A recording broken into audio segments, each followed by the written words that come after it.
Every fall, millions of monarchs take flight across Texas, and one city throws them a festival. This is the Monarch Butterfly and Pollinator Festival, celebrating its 10th year here in San Antonio. It might be called a Monarch Festival, but what's really being celebrated here is connection between people, pollinators, and this place. Because San Antonio sits right in the heart of the monarch migration route, and for one day, the city transforms its historic Brackenridge Park into an outdoor classroom.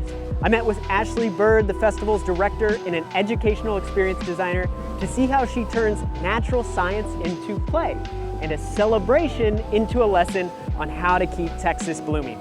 Let's start first with the story behind the festival and why it's become one of the most joyful conservation events in Texas. It started with the Mayor's Monarch Pledge, and we were actually the first NWF Monarch champion city in the country. And part of the list of items that you had to do in order to meet those standards was to have an educational festival or event. So Monica Mackley from the Texas Butterfly Ranch, she was like, we got this, we'll do a festival. She got with the people at the Pearl, and they launched the first festival, which was 10 years ago this year. The goal is to educate the community about the monarch butterfly and really the importance of planting plants in order to support their migration. That's the heart of the festival. And then now it's evolved into educating the people about the entire ecosystem because it's all interconnected. If we talk about the monarch butterfly, we're really talking about milkweed, which is its host plant, and we're talking about nectaring plants, which are all the other plants that we're planting in order to support not just the monarch butterfly, but the bees and the birds and the bats and all the other animals. San Antonio is, for many reasons, an extremely special place. There's two really big bits of information that has really impacted why I think this festival is so relevant and critical to use to educate our community. The first one is that we sit in the heart of the migratory pathway. So when we look at the geography of the United States and North America, you have the Gulf of Mexico, and then you have the mountains that are starting down in Mexico, west of Mexico City, which is where the monarch migration begins, all the way through to the Rocky Mountains, creates this natural corridor where billions of animals, birds, bats, and butterflies migrate through every spring and fall. And San Antonio sits right in the heart of that migratory pathway. So we, if anything, have this responsibility to make sure that we are a nourishing pit stop for, again, billions of birds that are coming through in both the spring and the fall. The second piece is that we also sit at the convergence of 4 different ecoregions, which makes San Antonio extremely biodiverse, which is also really critical for when we think about those migratory animals coming through and that they have a lot of options for nutrient-dense foods at those 4 different ecoregions and that beautiful confluence that is here in San Antonio.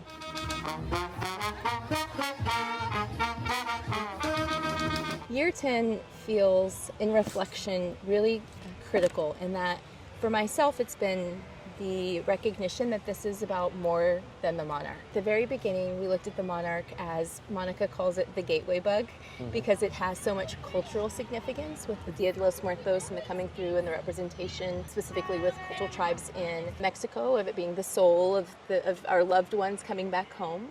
Alongside with it represents just this resistance and tenacity and the ability and hope to move forward. So it has a lot of cultural significance. But then it's also just really beautiful and does this miraculous multi-generational migration where the super monarchs come from Canada all the way to Mexico, which is like, I can't imagine doing that, migrate like as a human being, let alone as this little butterfly. So the monarch butterfly is really critical and beautiful and is the heart of the festival. It's really important to me because the monarch butterfly, like I said, it's a gateway bug and it's really beautiful and it's culturally significant, but it provides us with the opportunity to attract all of these people. Once they're here, I'm like, oh, there's so much more to teach you and to learn about with all of the plants and all of the critical components of our ecosystem. My background and experience is a Montessori educator. Dr. Montessori is a hero of mine.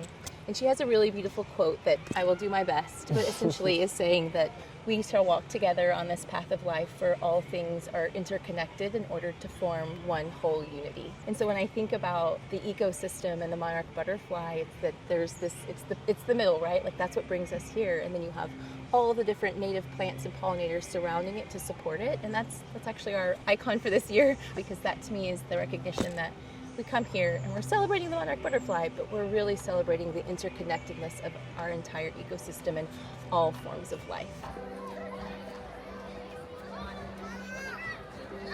We really focus on empathy-driven experiences that really connect people to nature in a really meaningful and joyful and educational way. I mean, that's the Bird City Lights Out Maze, where you get to become a bird. You put on wings, you put on a UV headlamp, you forage for insects first, and then you enter an 1,800 square foot blacked out maze in order to navigate a migratory night and learn that when you don't have lights on, you can follow the stars, but when the lights are on, you can't see the stars anymore. And that's what birds go through too.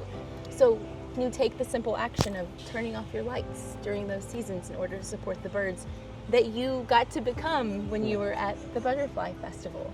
So we focus a lot on the empathy-driven experiences. And then even bigger than that, I think in last year hitting 10,000 people was this like, oh, for my team, it was, we have 10,000 people there.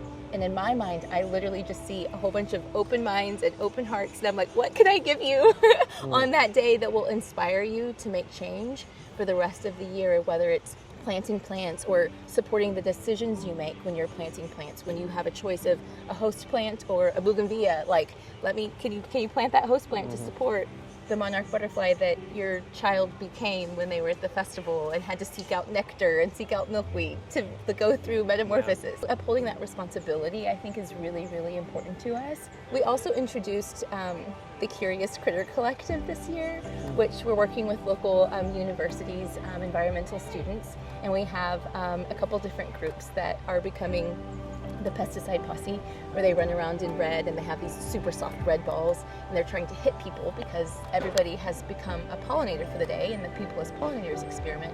So if you get hit with pesticide, you have to freeze. And then when they freeze, it's the educational opportunity to talk about what happens in the real world when we use pesticides, that it impacts not only the insect that I'm trying to kill, but it also impacts, for example, if a caterpillar has been exposed, then it's not just that caterpillar, it's the bird that then goes and eats the caterpillar, and really making the connection again between the whole ecosystem there. But finding these really unique ways in order to educate people so that we take, not only are we bringing in 10,000 people, but those 10,000 people walk away making a difference in our community through the decisions that they make.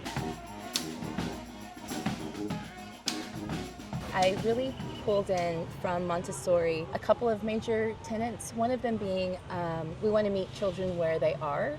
So we're really mindful about the height of the things that children are exposed to, of making sure that there's a stroller check for parents and that everything is really easily accessible. So we're very intentional about the entire design to make sure that everybody feels included and all of their needs are met. So that's one really big part of it. And then from there, my very first pop-up that I did as Blooming with Birdie was the bee social, where we focused on the bee, and it went from seed all the way to food and honey, because bees, pollinators, make 1 out of 3 bites of food possible. So the first thing you got to do was make a seed ball, and then the next thing you got to plant a pollinator plant. And then we did an augmented reality experience where you got to become a bee and live a day in the life through augmented reality of a bee. We had a live beehive, and then we had honey making, where you got to make a snack out of honey. So you saw the full experience and process. And it was great. It went really, really well. Parents really loved seeing like the bigger picture narrative. And then, we had stepping stools to make sure the kids could reach everything. And I watched kids have fun. And then literally were jumping off the curbs and the walls for the remainder of the time. And I was like, oh, there's nothing for them to move their body. Like, there's no large gross motor, big physical movement, because they're kids. So they'll give their attention. So how do I engage that part of their mind and bodies? And that's when the Monarch Migration Obstacle Course was born.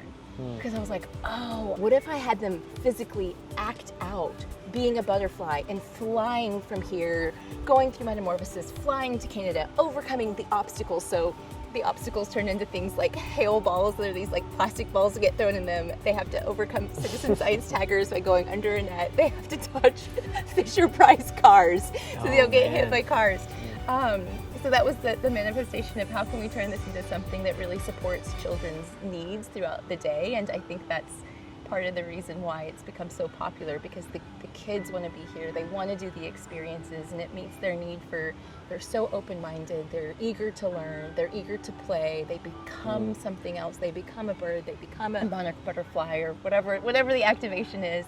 And then the parents love it because they're seeing their kids have the opportunity to connect to nature and apply that to their everyday life.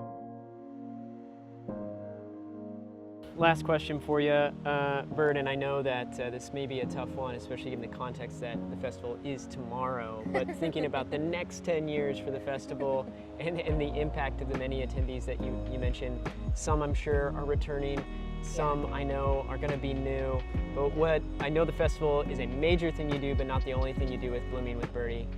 So what do you kind of imagine or envision for the years to follow? And I know, tough question to ask right in this moment. I think it's continuing to observe and take every one of these years and see what is really working and what has the most impact. We have really found ourselves in the space of designing those bigger scale installations and experiences that are empathy driven, because then I get those, text messages or emails from parents later that say, my kid's running around my house turning off the lights, thank you so much. And I'm like, like it works, like it's applied in real life, like that's what we're looking for. But making sure that we're keeping our eyes open and paying attention and seeing what's really working and what's impactful and how can we bring that into a larger scale. So we're finding ourselves like the Lubbock Arts Festival, where we did an installation this last year, we're doing another one this year, where we're bringing that into other spaces as a means to activate and to engage other communities around nature and these large gross motor, really unique experiences that are driven by empathy. So I hope continuing to do that, and I think for my heart, like we do a lot of STEM education, but nature is where I just find myself lit up, and my team too. So I think continuing to find ways to connect people to nature that isn't necessarily taking them into nature. Like we're not going to take them hiking. We don't go into nature with people. We design experiences that educate them so when they are in nature, they have a better grounding and understanding of the world around them to be more present in that moment.